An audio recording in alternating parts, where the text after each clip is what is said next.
When I was little, I'd always hear my parents reminding my little sister to wash her hands. And when I received a soap-making kit that Christmas, I had an idea. What if I hid one of her favorite collectible toys inside of a bar of soap? With the toy hidden inside, she was suddenly excited about washing her hands, even going to wash them when she didn't need to. This incentive was just enough of a nudge for her, and for me, this experience inspired me to explore how creative incentives can drive positive behaviors. 9 years later, I'm proud to say that I turned that idea into a business called Maji. Maji, which means water in Swahili, is a motivational soap brand that uses embedded toys to engage kids in hand washing, improving their health and hygiene. I knew I wanted my business to be more than about profit. I wanted to make an impact in the world.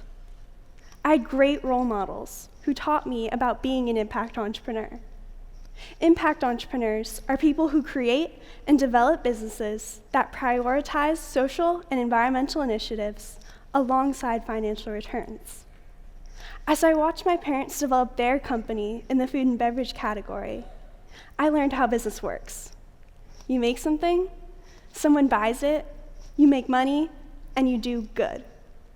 That good could be supporting a charity, helping a community, or healing the planet. My parents chose environmentally conscious production and donated a portion of their sales to Oceana, a conservation philanthropy. I assumed that all businesses operated this way. Later, I realized that responsible businesses, like Patagonia, Tom's, and my parents' business, were the exception, not the expectation. Sadly, only 5% of funds donated to philanthropy is done by corporations.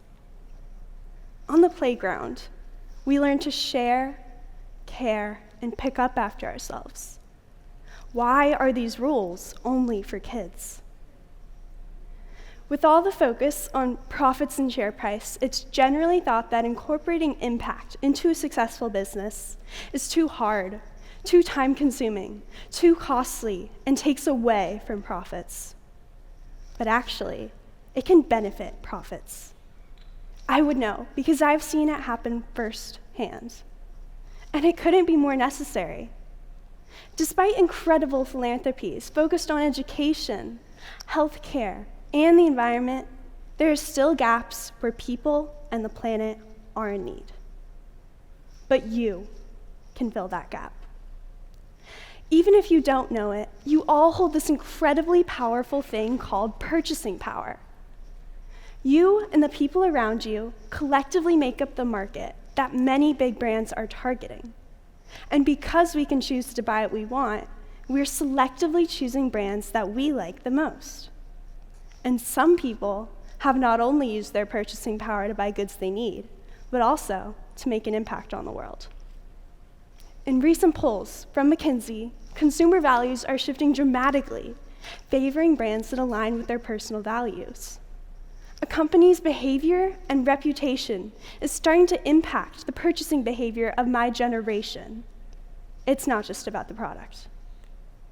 According to a PricewaterhouseCoopers study, more than 80% of global consumers say they are willing to pay more for sustainably produced goods.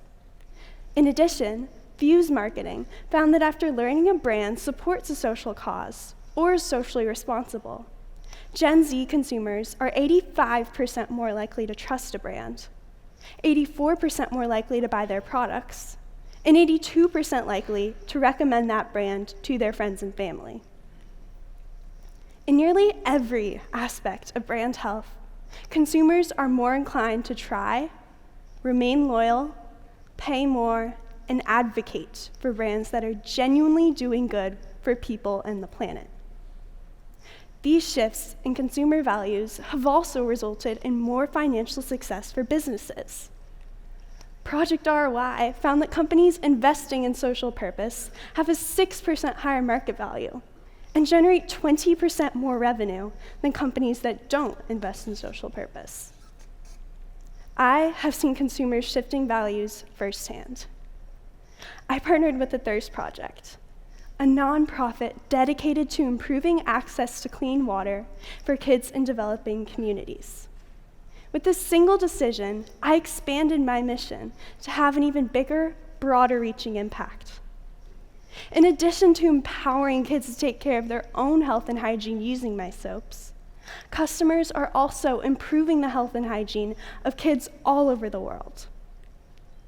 And maybe I could contribute to the effort to inspire other businesses to aspire to more than profits.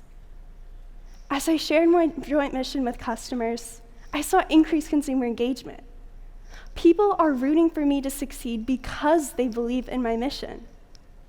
At pop-up booths, parents come up to me and tell me they admire what I'm doing, and then they buy my soaps.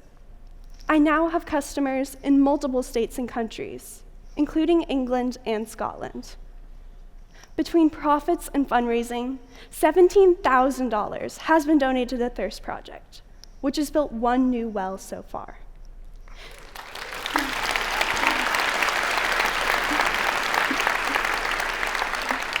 This has impacted 58 people who live in the village of Maliba in the Kingdom of Eswatini. We are on track to donate another $20,000 by the end of this school year so we can build 2 more wells.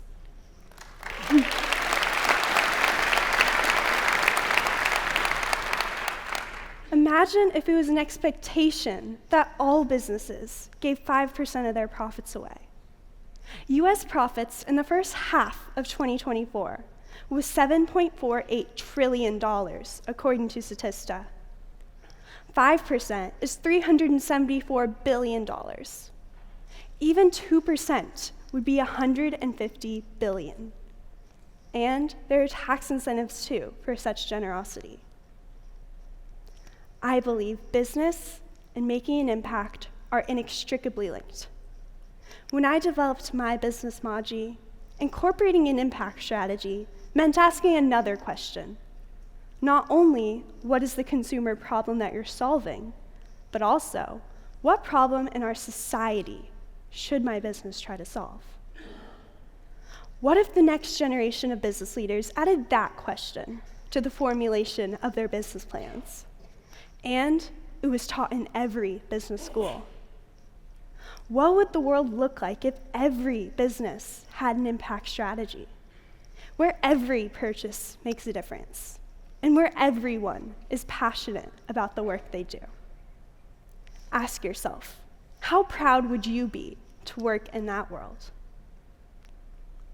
The rules we learn on the playground: share, care, and pick up after yourself should be rules for life. I believe that the connection between purpose and profit will bring out the best in people and companies and make our world more human, more caring, more compassionate. Being a force for good is good for business. Thank you.